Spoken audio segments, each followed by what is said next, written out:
you support Hamas, do you not?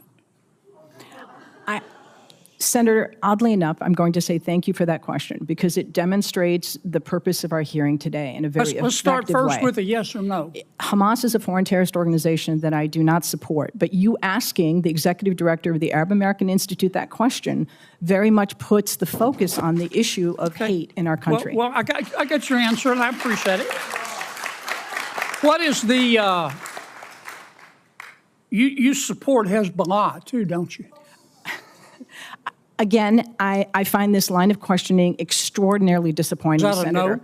That Or you have Arab American constituents that you represent in your great state. Yes, ma'am, I understand that, but my time's limited, and I apologize, but is that a yes or a no?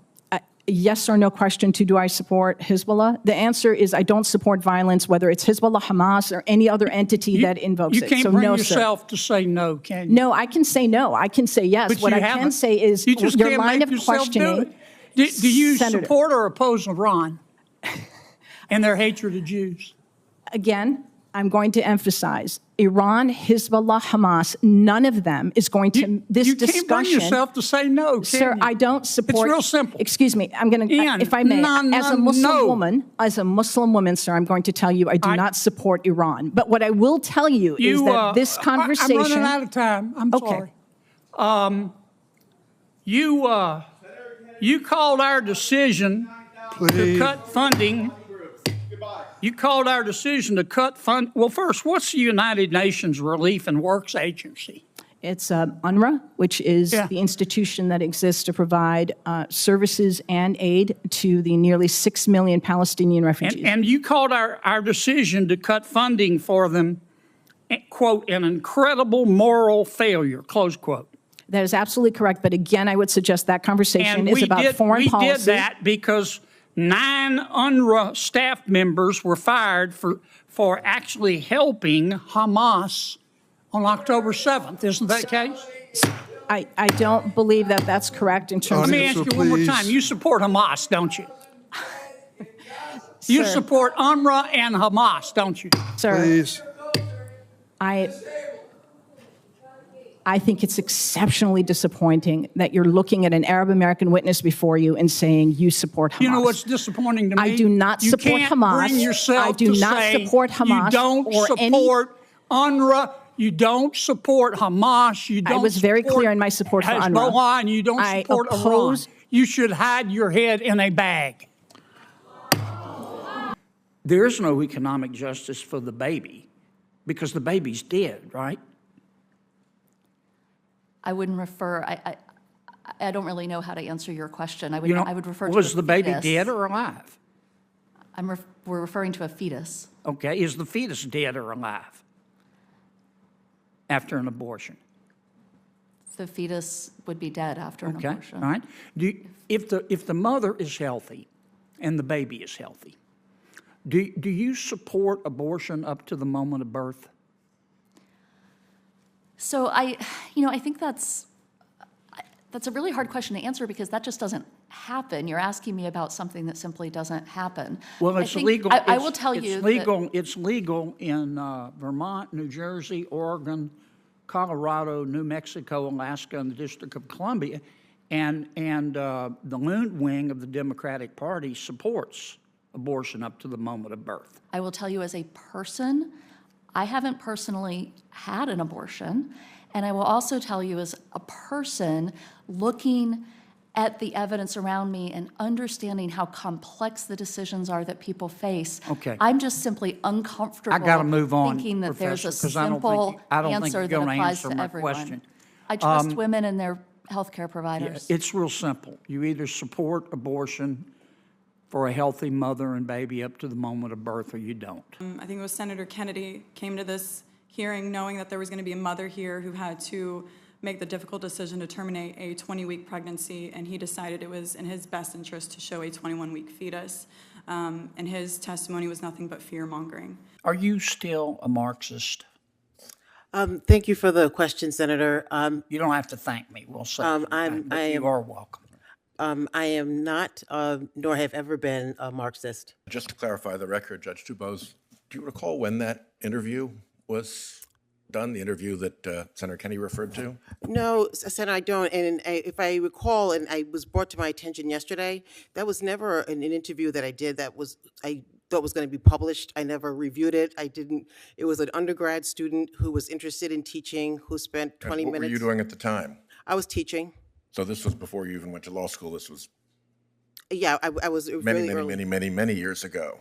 It was, Senator. Perhaps during the time when my colleague Senator Kennedy was a Democrat. You gave an interview in 2000 to the Feminist Press. In fact, you didn't turn it over to us. We had to ask for it. We found it on our own. And you did then turn it over to us. And this is what you were describing your time working in a coffee shop. You said, quote, the kids would come into the cafe all the time. We'd talk about what they're doing. We'd talk about their classes. And I was in my Marxist phase. So you used to be a Marxist, but you're not now? No, Senator, if I may, the context of the first of that interview, I had no idea that that interview was something that was going to be published. I did an interview with the Did you mean what you said, whether it was published or not, or whether we'd find it? Trying to understand what you believe. You said I was in my Marxist phase. Thank you, Senator. Still in your Marxist phase, or was that in the past? No, Senator, if I may explain. Sure. I was a political science major. When I graduated from college, I immersed myself in a ton of political theory. I read Hobbes, I read Locke, I read Rousseau, I read Marx. I went through a phase where I was into Eastern religion, where I read the Tao Te Ching, the Analects of Confucius. So I suspect, and I don't know that quote with the article, I don't know if she was referring to what I was studying at the time, but as a political science major and as a theorist and someone who was considering teaching a course in political theory, I immersed myself in those but things. she didn't refer to anything. She meaning, I assume you're referring to the reporter who interviewed. These are your words, and you didn't say I'm in my Hobbes phase. You didn't say second. I'm in my Locke phase. I mean, you didn't say I'm in my Rousseau phase. You said I was in my Marxist phase. And my question is real simple. Are you still a Marxist? Senator, I've never been a Marxist, and I'm not a Marxist today. Okay. All right. Have you ever served as lead counsel in a federal bench trial? No, Senator. With my experience as both a state prosecutor, as an in-house counsel at Schneider Electric, doing very complex compliance and regulatory work, and my work as a district court sitting judge, handling general Yes, jurisdiction. ma'am. I've read your resume. I just want to get through these questions. Have you ever served as lead counsel in a federal jury trial? No, Senator, I have not. Okay. Have you ever attended a federal jury trial? And No, watched Senator. it live? No. No, Senator. Have you ever watched a federal jury trial on TV? I don't believe that federal trials are televised, so no, I have not, Senator. Have you ever watched any trial on television?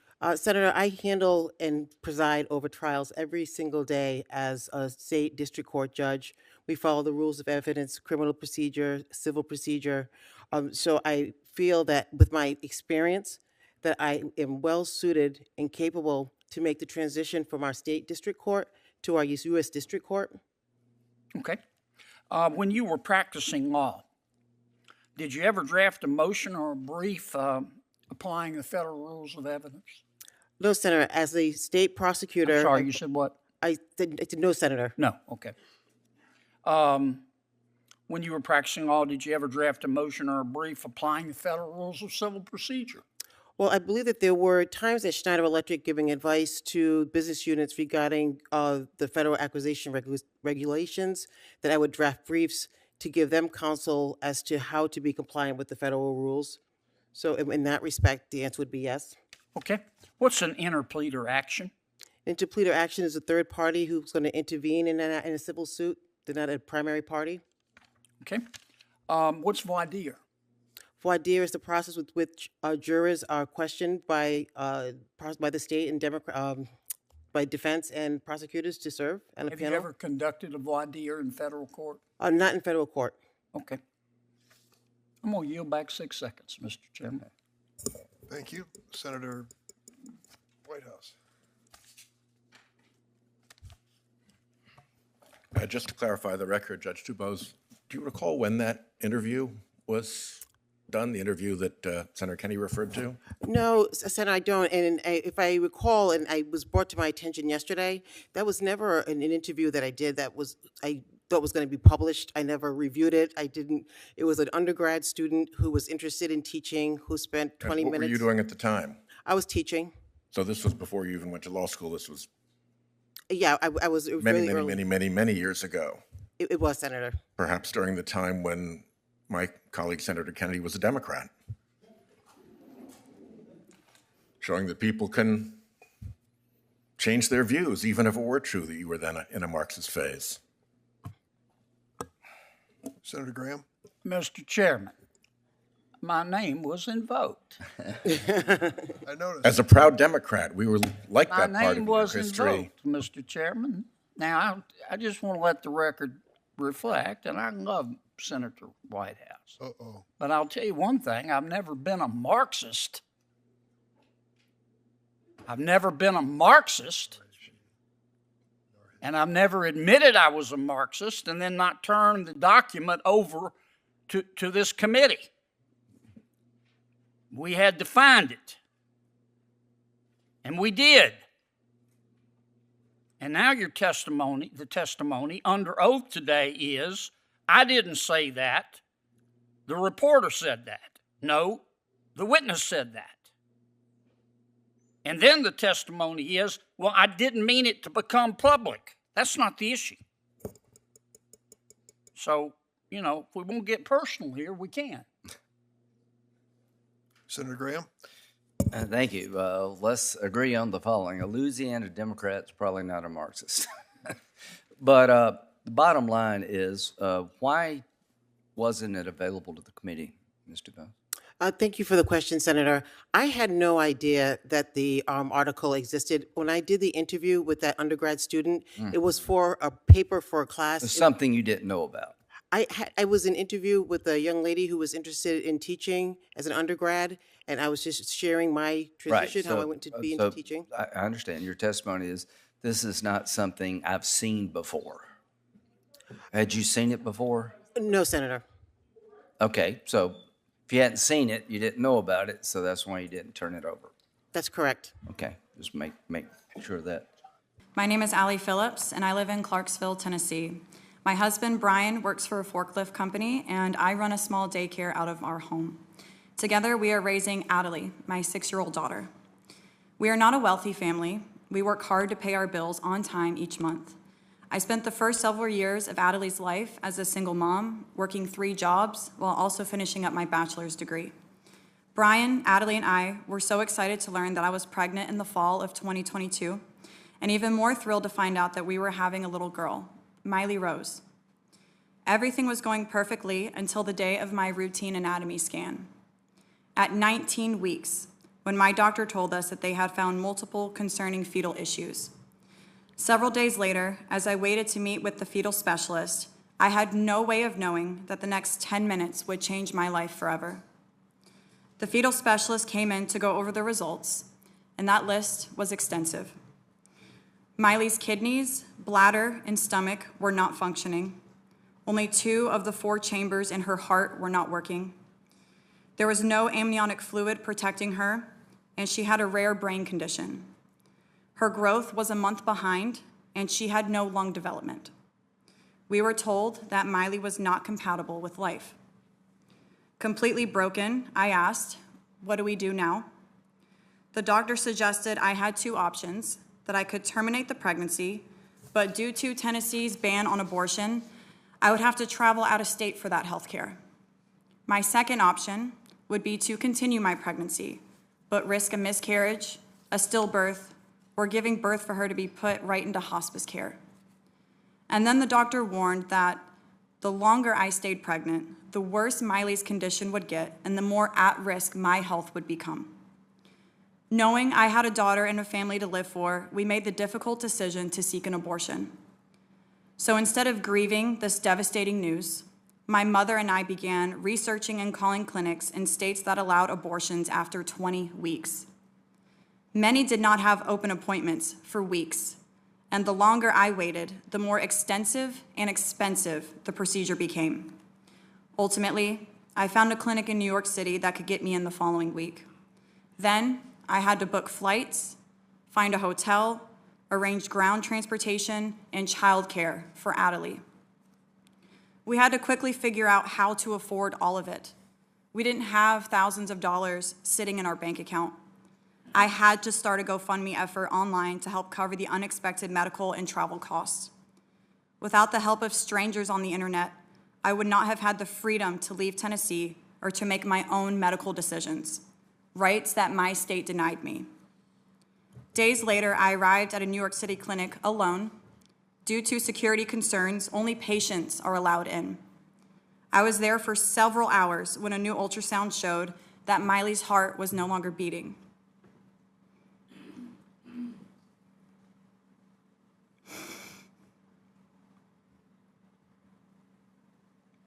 Sorry. Take your time.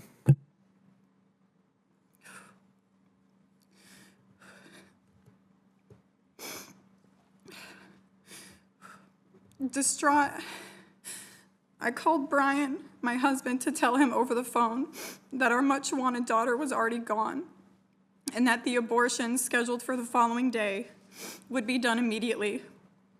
I went into surgery alone, and I sat in recovery alone. I grieved her loss alone in a city I've never been in, far away from the comfort of my home, my family, and my friends. No one should be treated this way, not in Tennessee and not in the other 13 states that now criminalize abortion, the standard of care that I needed in my situation. 2 days later, I flew back home to Tennessee. I had to go back to my life like nothing ever happened. I've never felt as small and inconsequential or unsupported as I did then. I was so depressed that I couldn't go to work for another week after we got back, and altogether, Brian and I lost 3 weeks of pay, which is rough for a family that lives paycheck to paycheck. My parents had to help us pay our bills the following month so we didn't lose our home. We want to have another child, but we're terrified because Tennessee still bans abortion and criminalizes doctors for providing essential health care for pregnant patients. Thank you for letting me honor Miley's memory by sharing our story today. Millions of people live under these laws just like Tennessee's, and I know that I was lucky to get the care I needed, but no one should have to rely on luck to get essential health care. We must have a federal right to access the health care we need, no matter where we live or how much we earn. Thank you. Thank you very much, Mrs. Phillips. Professor Myers, you are here at the invitation of my Democratic colleagues, is that right? That's correct. Okay. In his opening statement, my good friend Senator Whitehouse said, I want to quote, reproductive justice is economic justice, close quote. Do you agree with that? I might, as an economist, use the word rights, but yeah, I do agree with that. Okay. That's not true for the baby, is it? Well, first of all, I would refer to a fetus, not Yeah, a baby. but that's, well, a fetus. I refer to it as a baby. That's not true for the baby, is it? The evidence that I presented to you, Senator Kennedy, was evidence about measurable effects on the lives of women, families, Right, I and got children that who were part, but that's born. not true for the baby, is it? I'm sorry, I don't really understand Well, it's the not question. true, let me be Let clear. me I'm back sorry. up. As an economist, I measure effects using data. I'm not here to talk about ethics, assignment of personhood. That's not my Well, but you said role. you agreed with the chairman's statement that reproductive justice is economic justice. There is no economic justice for the baby because the baby's dead, right? I wouldn't refer. I don't really know how to answer your question. I You know, would refer to was a the baby fetus. dead or alive? We're referring to a fetus. Let's take a baby at 21 weeks. Hold up, Mike. This is a baby at 21 weeks, okay? The baby can feel pain, right? Yes. and the baby's pretty developed, right? Yes. And do you know the name of the procedure that the doctor would use to abort that baby at 21 weeks? I'm not a doctor, but I believe it's a DNR, It's called dilation and evacuation. Is that right? as far as I understand, yes. Yeah. And first, the doctor would dilate the cervix, and then the doctor would take what's called the doctor would call it a Sofer clamp. It's really a pair of pliers with sharp teeth on the end. And without giving the baby any pain medication, the doctor would go through the vagina, through the uterus, and start tearing the baby apart. Is that right? As far as I understand the procedure. Yeah, and she might start with the legs and pull them out, and the arms and pull them out, right? And then she might go for the heart or the spine and just pull the baby out piece by piece. Is that right? Without giving the baby pain medication. That's what I understand the procedure to be. Okay, but then you got to get the head out. The baby's dead, but maybe not. Maybe it's still in pain, but then you got to get the head out. And even with the cervix dilated, you got to get the head out, which is hard.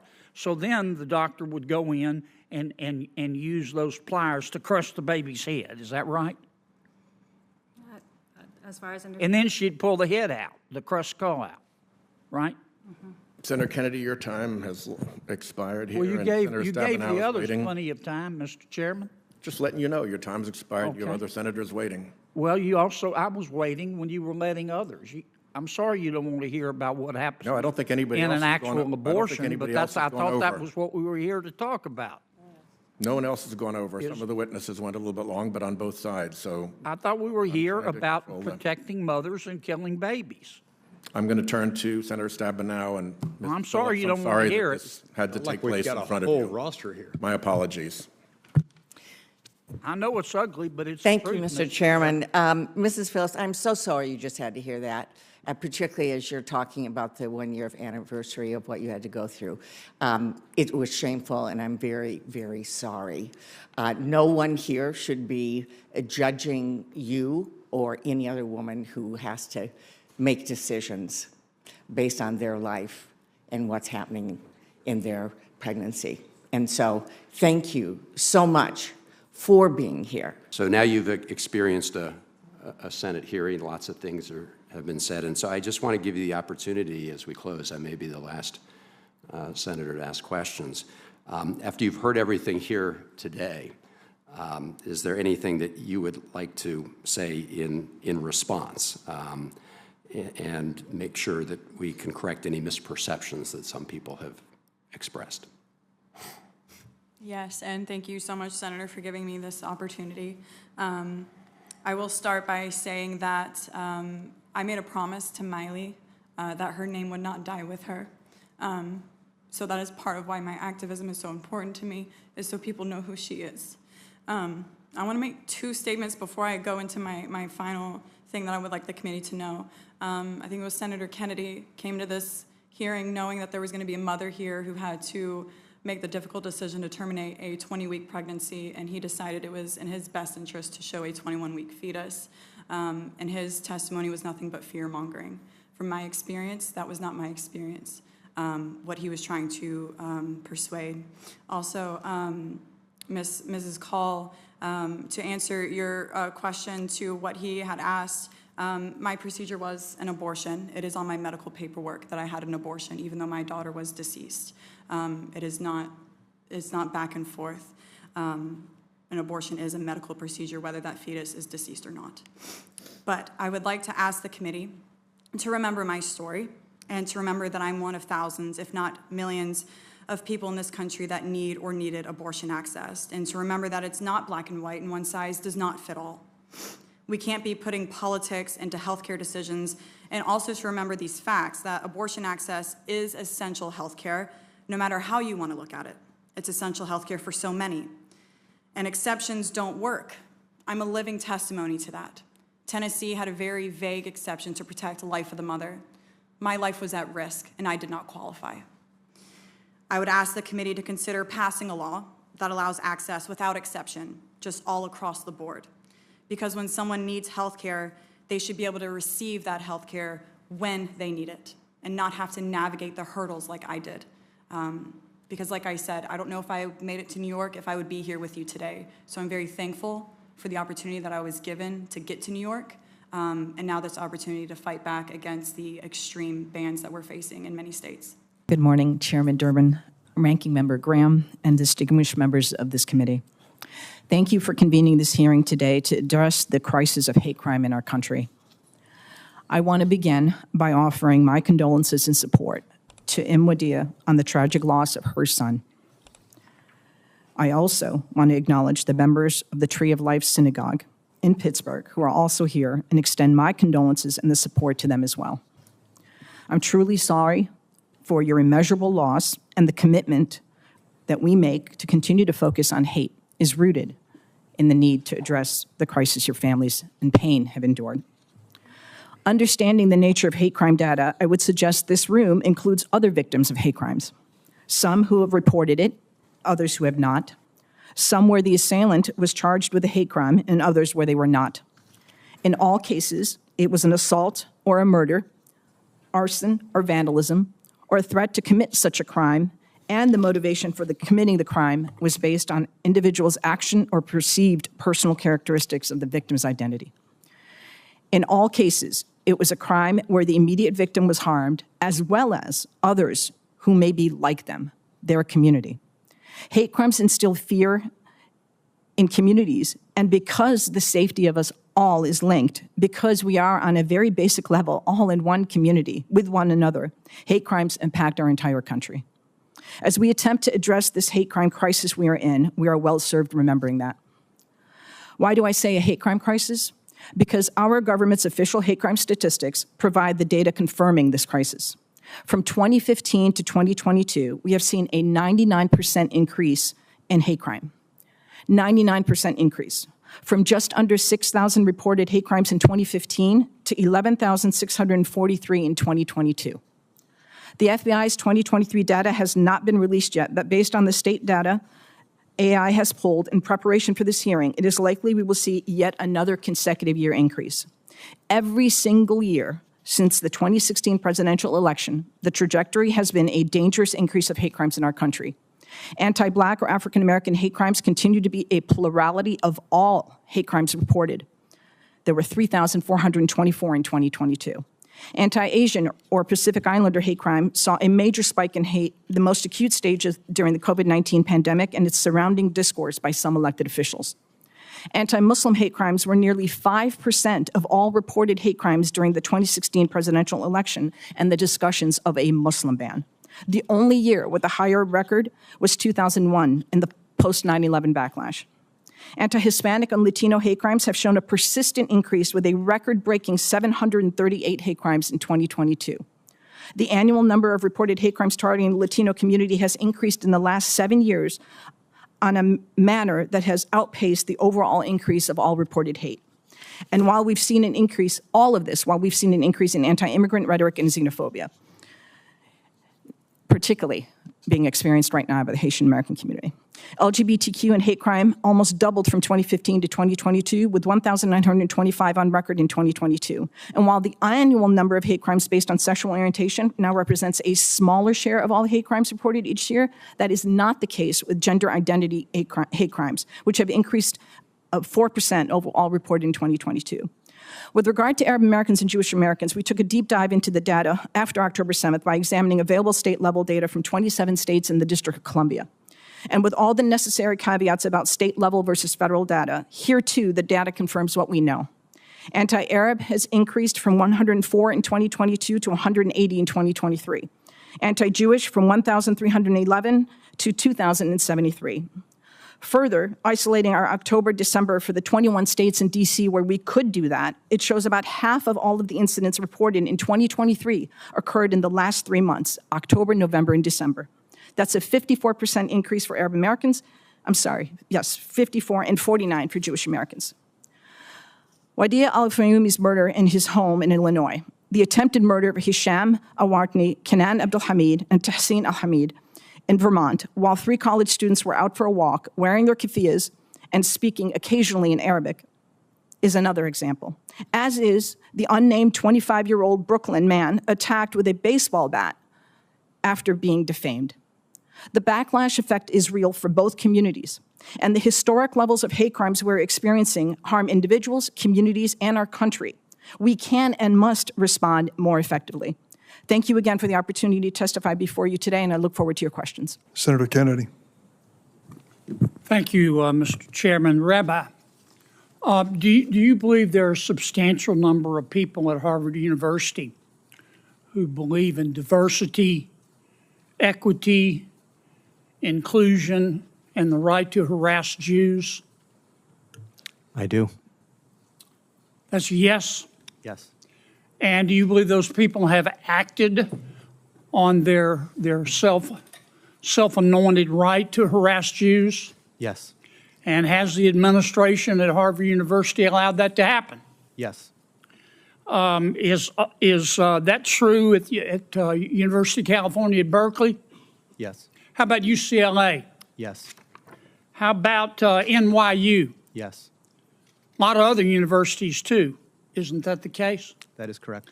Now, Title VI says that if you receive federal money, you can't harass Jews. Isn't that true? That is correct. Has the Biden-Harris administration taken away the money of Harvard? No. How about Berkeley? Nope. How about UCLA? No, sir. How about NYU? No. They've just talked, haven't they? That is correct. Okay.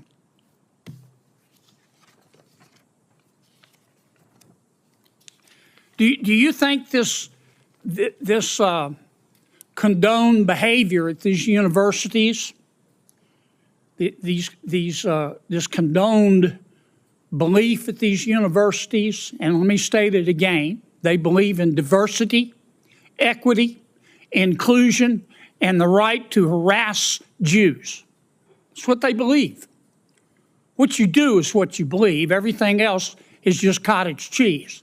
Do you think that is consistent with their mission as universities? Absolutely not. Okay. So above and beyond the question of money, it is the morality, the purpose of higher education in America, is it not? That is correct.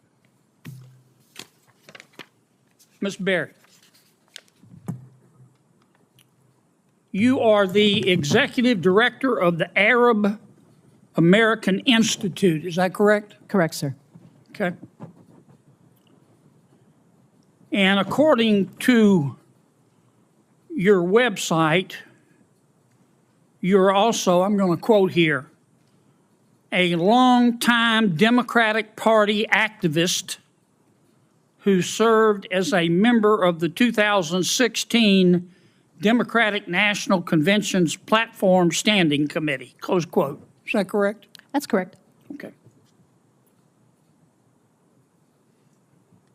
You support Hamas, do you not?